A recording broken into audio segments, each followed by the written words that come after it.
Assalamualaikum warahmatullahi wabarakatuh. Saya Dedi Pribadi, peserta program Plantation Leadership Development, program 1 batch 18. Nah, rekan-rekan sekalian, kali ini saya akan memaparkan makalah tentang perencanaan strategis. Jadi, perencanaan strategis adalah proses di mana para pemimpin organisasi mendefinisikan visi mereka untuk masa depan dan mengidentifikasi tujuan dan sasaran organisasi. Perencanaan strategis bersifat berwawasan ke depan, bisa 3 sampai 5 tahun. Perencanaan strategis ini berbeda dengan perencanaan bisnis tradisional yang biasanya berfokus pada tujuan taktis jangka pendek, seperti bagaimana anggaran dibagi. Ya, anggaran itu biasa dibagi dalam setahun, kita rencanakan apa yang kita kerjakan, yaitu berlangsung dalam jangka waktu yang pendek. Jangka waktu yang dicakup oleh rencana bisnis dapat berkisar dari beberapa bulan hingga beberapa tahun.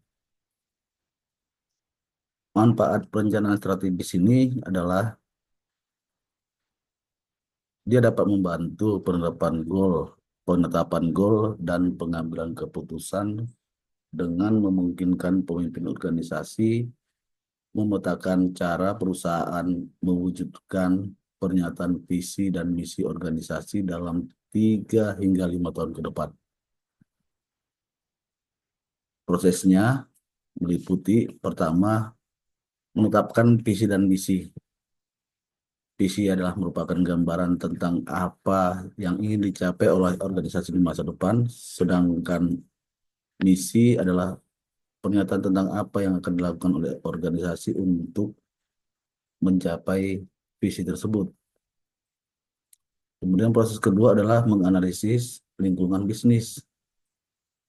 Hal ini ditujukan untuk memahami peluang dan ancaman yang dihadapi oleh bisnis. Proses ketiga adalah menganalisis lingkungan. Ini untuk memahami kekuatan dan kelemahan organisasi saat ini, termasuk juga kemungkinan sebesar apa sih saingan dalam proses bisnis yang sama. Proses keempat adalah menentukan tujuan dan sasaran.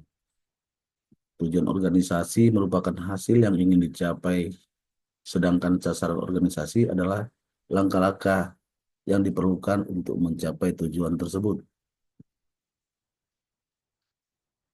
Proses kelima, mengembangkan strategi. Strategi ini adalah rencana untuk mencapai tujuan dan sasaran. Strategi harus selaras dengan strategi bisnis secara keseluruhan.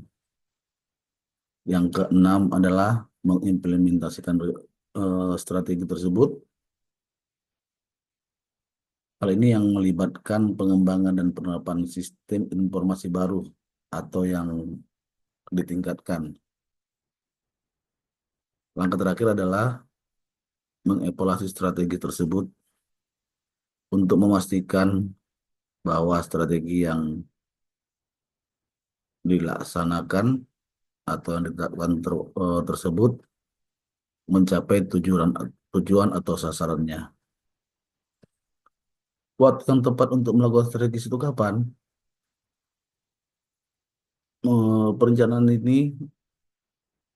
Perencanaan strategis ini sebaiknya dilakukan setiap 3 atau 5 tahun, tergantung pada pertumbuhan organisasi. Waktu yang tepat untuk melakukan perencanaan strategis ini bergantung pada berbagai faktor, termasuk di situ ada kecepatan pertumbuhan organisasi, perubahan industri, awal tahun baru atau periode pendanaan, persiapan akan inisiatif baru, perubahan peraturan, ada regulasi dari pemerintah yang berubah, kemudian penyusunan besar dari misi organisasi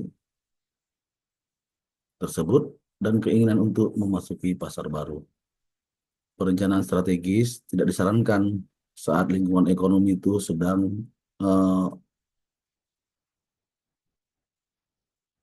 menciptakan ketidakpastian. Lingkungan ekonomi, iklim regulasi, atau bahkan kemajuan teknologi yang semuanya dapat menciptakan ketidakpastian, itu tidak disarankan untuk melakukan perencanaan strategis.